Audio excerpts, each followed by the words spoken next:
Hello everyone, welcome to my channel SW Metro official channel. Empire of Dirt, Kody's dream about Coyote Pass hurt his exes on Sister Wives. As Trent Reznor sings in the 9 Inch Nails song Hurt, his Empire of Dirt, Sister Wives star Kody Brown is prolonging the Coyote Pass story, maybe in an attempt to exert control over his ex-wives, Meri and Janelle Brown. The causes that brought down the well-known family are illuminated by that patch of land, which represents countless dashed hopes and agonizing feelings. The Browns acquired the Arizona property in 2018, and it's evident that the past has a lasting, negative impact given the ongoing conflict over Coyote Pass. Even when it comes to the emotional battlefield that is Coyote Pass, Kody always prioritizes Robin Brown over the other wives. Meri and Janelle want a fair portion of the revenues from the sale of the property. But Kody controls the reins. He recently stated on screen, "We didn't all pay equally for Coyote Pass. At least 92% of the total lot was paid for by me alone." Kody's character defects are highlighted by his refusal to split the profits equally among ex-partners who have had to start again, instead holding on to the majority of his legal ownership. He doesn't trust or assist those women, despite the fact that he repeatedly injured them and pushed them away. He seems to think that the actions of Coyote Pass are more important than the financial and emotional welfare of the ladies who have been his lovers for many years. How about selling it and splitting the proceeds equally? It seems to have to do with power and greed. But Kody doesn't stop there when it comes to harming them. Kody encountered a woman who was destined to permanently alter his life during Sister Wives Season 1. Love is lovely, and Kody wasn't harming anyone when he fell in love with Robin. The issue is that he handled his prior wives differently because of his intense devotion. At that point, he started harming Christine, Janelle, and Meri. Trent questions what he's turned into in Hurt, referring to his sweetest friend. The rock musician has battled addiction throughout his life. Hooked with Robin, Kody started to lose his sense of reality. He started denying the other women respect, affection, and time. Death by 1,000 cuts was the result. Robin was the only one who was not suffering from her love for Kody. The other women had to endure such suffering every single day. They sensed a change, a new darkness, as he moved farther away. It felt like a bad omen, a cold in the air, or an uneasy sense. There was just not enough love for everyone, and the atmosphere became oppressive. During family gatherings, Robin sat beside Kody as the other spouses dispersed. Robin would twist the knife, confident in her husband's affection. The queen of passive hostility, Robin, demonstrated her dominance by always sitting next to Kody. Wives in polygamy have to compete for status, which is a soul-destroying dynamic. It became evident that the empire Kody created was a castle built on sand as Robin became more assertive and Kody made little effort to ensure justice. Robin was still there when the tide came in, but was everything the same? 3 wives ran away. No. Kody and Robin aren't enjoying their happily ever after because so much damage has been done. She has no idea what Kody has turned into. He's difficult to live with, according to Robin. She achieved her aim of monogamy, but Kody is now a bitter and irate man as a result of all the pain that went into achieving that goal. Maybe the damage someone produces is returned to them, they must experience it in different ways. The universe offers a kind of equilibrium in this regard. Robin and Kody are going through what the ex-wives went through when Robin took over. Everyone in this multiple marriage will eventually discover their current identities. Everyone is making an effort. The suffering ought to have ended when the women left since the misery was too great to endure. But Kody persisted in harming Meri, Janelle, and Christine as his paranoia and anxiety grew. Christine did not depart in a cloud of smoke and brimstone. She actually made every effort to make peace. She desired a friendship with her former partner. Kody was having none of it, he was too young to understand the idea of amicable relations following a breakup. In actuality, he didn't trust Christine because he thought she wished him bad, even though she most likely didn't. He was so furious that he said on screen that he had to go to A. Remember, Kody turned this woman down. The fact that she left appeared to irritate him the most. Injuring the pride of a man who didn't truly love her was her worst transgression. Why would Christine leave a man who was in love with someone else?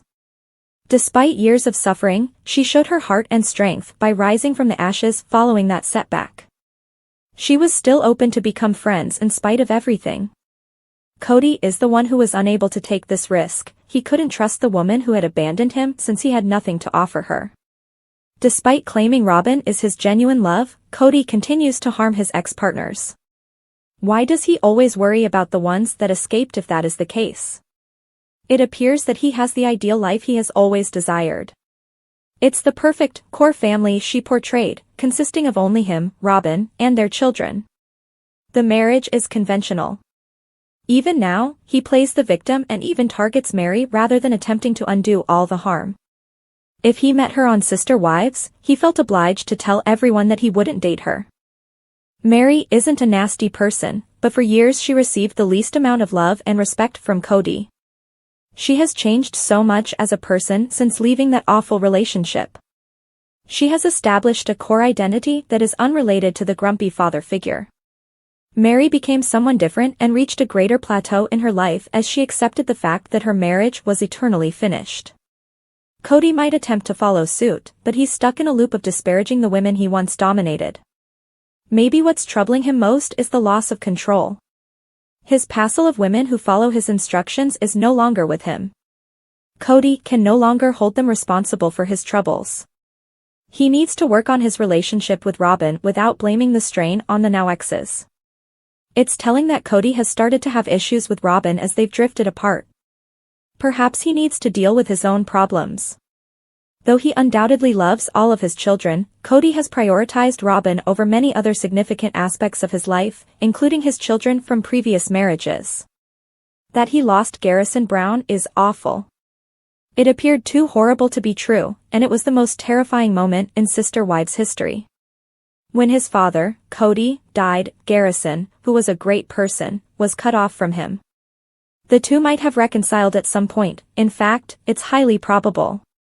The tragedy lies in the fact that Kody was never able to say goodbye. Memories of his son must be tormenting him. Not many people like Kody as a reality star. He probably has his supporters, but his detractors probably exceed them. He has harmed his reputation by making blunders, like prioritizing Robin over all else. Kody likely spends some time considering his image as he continues to postpone a Coyote Pass sale as he grieves the terrible loss of his kid. He dwells on his emotions too much, wallowing in anger and bewilderment. Everybody has their own lives. 3 wives have left. Even though Kody officially owns the majority of the land, selling Coyote Pass and dividing the earnings equally among his ex-partners is the best way for him to put an end to the negativity, doubts, suspicions, envy, and dread.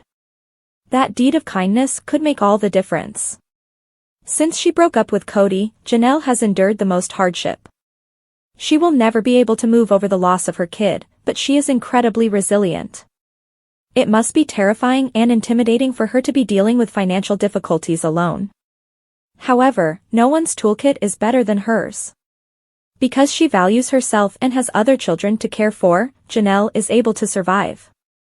She struggled to pull herself up after Kody threw her into a downward spiral. Janelle started a business selling t-shirts, as can be seen above.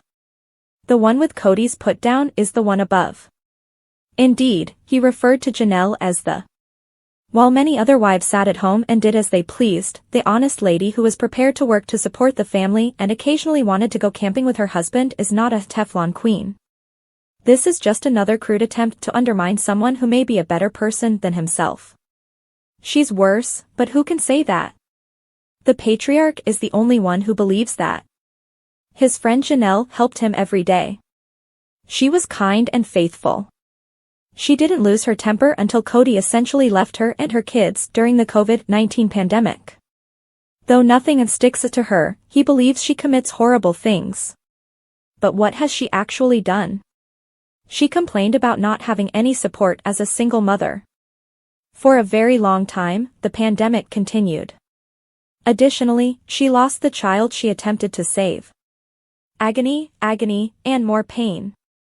With the exception of Robin, the trauma endured by the Brown women is astounding. Kody also experiences pain.